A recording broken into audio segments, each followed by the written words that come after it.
What's up, guys? Chris Puckett coming at you live from the MLG studio here in New York City.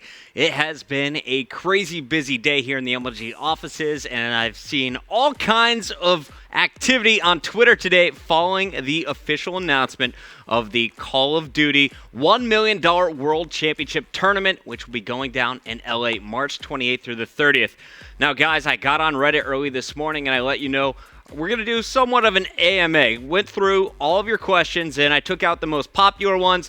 Hope to be giving you guys the answers that everyone wants to know. I don't have complete answers here, but I have a list, and I can announce the things I do have. So let's kick it off with, how do I qualify for the Call of Duty World Championships? Well, this one, to break it down in the most simple form, players in all regions will need to compete with their team of 4 in online qualifiers. Now, some regions like the US, Europe, and Australia and New Zealand have a little bit more robust qualification process that will include regional LAN events, and for Australia, they actually have an open LAN event as well. We'll get to more of that a little bit later. So we'll talk in depth of how the US, Europe, and Australia and New Zealand regions work out at the end of the show, but for now, let's just focus on what's going on with everyone else. Play online. You can get your spots. Well, the next question then comes, where can I register? How do I register? Guys, right now you can register as of today, January 9th. Registration is open on mlg.tv/CoD Champs. That page has all the information you're going to need to know. Also has some links to official rule sets that you can read for yourselves. Number 3. How old do I have to be to participate? Of course, last year we saw Scumpy at the age of 17 playing. This year they made the universal rule. You must be 18 years or older as of today, January 9th, 2014, to compete. I know a lot of you guys out there are really upset about that. You're 17, 16 on the bubble, wish you could compete, but you have to understand from a bigger picture, this is a global event, and there's liability on the across the board there. You want to make sure that you're playing it safe, and that's what they're doing. Must be 18 years or older. That is going to alleviate any travel or liability issues that could come up on legal end. Number 4, can I compete in a country or region I do not currently live in? So if you're Canadian playing with U.S. teammates, a U.S. player who likes to play with his Mexican teammates, or any of the countries in Europe, you can. You can compete in a country or region that you do not currently live in. But to participate in those qualifiers, teams must include at least 2 residents from the country or region that the qualifier is taking place. So if you have at least 2 guys on your team from that region that are residents, you can compete with that squad. Can I attempt to qualify through multiple regions? That is going to be question number 5. Well, the answer to that one, sadly and fairly, is no. You can only participate in one qualification process, and that means if you didn't make it for the U.S., you can't go play with Canada a little bit later. You have to win the one you're participating in. Number 6, can we make changes to the roster after beginning the qualification process? After every single MLG event, it seems that teams are breaking up. We saw it after UMG. The team changes are still continuing, which we'll talk about immediately after this with TK, FaZe, and more. But teams must use the same roster for all portions of the qualification process. This includes, of course, the multiple online preliminary qualifiers. It includes the regional LAN events and the championship. So the team you sign up with, make sure that is the squad you want to be playing with in that $1 million tournament. Continuing to move on here, what game modes will be played in the online preliminary qualifiers? If it's best of 3s, we'll be doing Domination, Blitz, and Search and Destroy. If it's best of 5s, we'll be using the same series of games that we see on the MLG Pro Circuit and more, with Domination, Search and Destroy as game number 2. Blitz will always be game 3, Dom game 4, and we'll finish out the series with some epic Search and Destroys as usual. So no worry, guys, not mixing anything up there. Normal stuff going down. Will Spectator passes be available is the next question, of course. You'll be able to watch all of the qualification processes for the online tournaments being broadcast live right here on MLG.tv.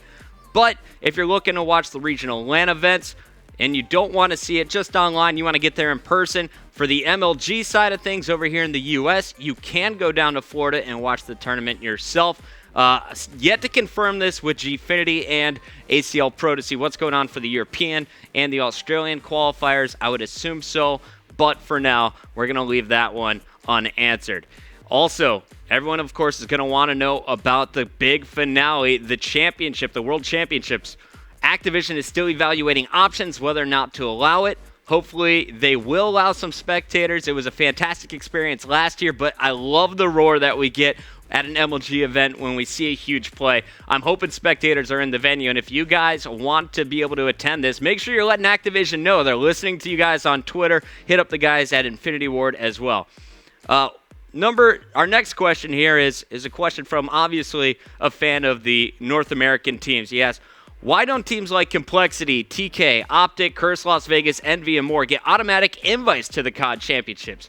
We have to realize this is larger than just a North American tournament. This is the World Championships, and it's truly a global event, and it's open to all fans and players of Call of Duty. So everyone is going to be entering this on an even playing field. Although these guys are professional players and they do it as a full-time career, they will have to fight through the brackets with everyone else that is a fan of Call of Duty.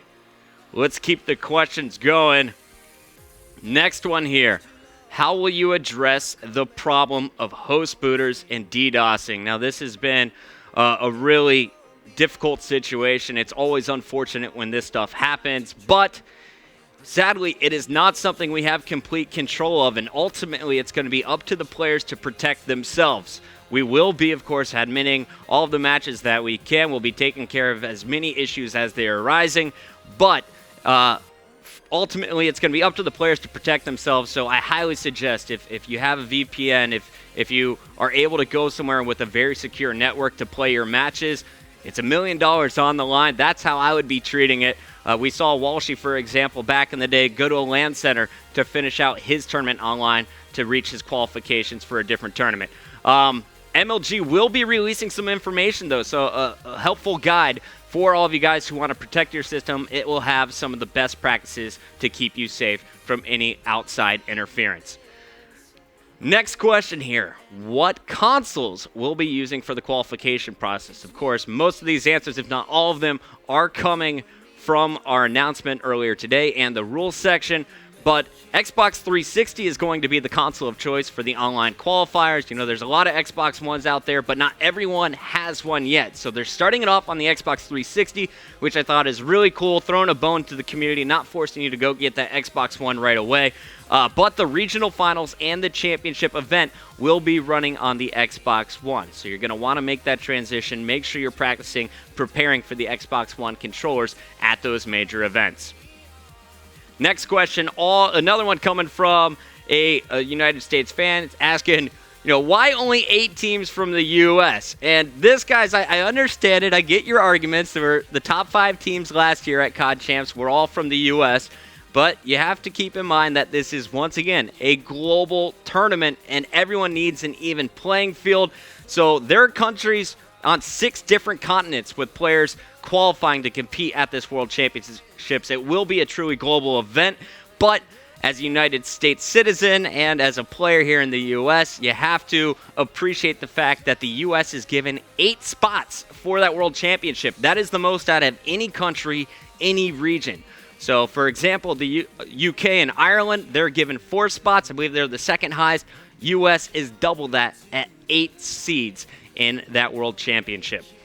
Moving on here, this is my final question in the AMA. If you have any questions that I missed, don't worry. We'll be announcing the news as soon as it comes in. But this is the last answer of the night officially on the AMA side. Has a casting team been decided yet? And I love this question because, like yourselves, I always want to know who is going to be bringing the action at the event. The right casters can always bring as much hype to the game as the gameplay itself, said one fan in the Reddit thread earlier today. But the CoD Championship casting lineup is not officially locked in. But the boys over at Activision, the guys over at Infinity Ward as well, want to know What top personalities do you want to see? Of course, the top tier personalities most likely already locked in, but you can still give them your feedback. Let's start up a Reddit thread. Let's put a poll up there, or even just start a suggestions list from around the world on reddit.com/r/COD competitive. I personally want to know, who do you think are the top casters in the world? Who would you want to see casting this global finals? Personally, I have to give a shout out to Ash. I got a phone call this morning saying, Puckett, you're definitely going to be there. I know you're doing your AMA tonight. You can't announce that, but we don't have the rest of the lineup announced yet. So as that is coming up, we'll make sure to break the news. Super exciting stuff. $1 million tournament coming up. Qualification processes all over the world. A lot of them just simple online qualifiers, but we wanted to take a minute and break down how the other regional events and some of the more robust qualification process regions like the US, like Europe, and Australia will go down. So guys, we're going to throw it to a quick commercial break. When we come back, I will break it down for all three of the regions. They're all different. Stay tuned. It's coming up after this.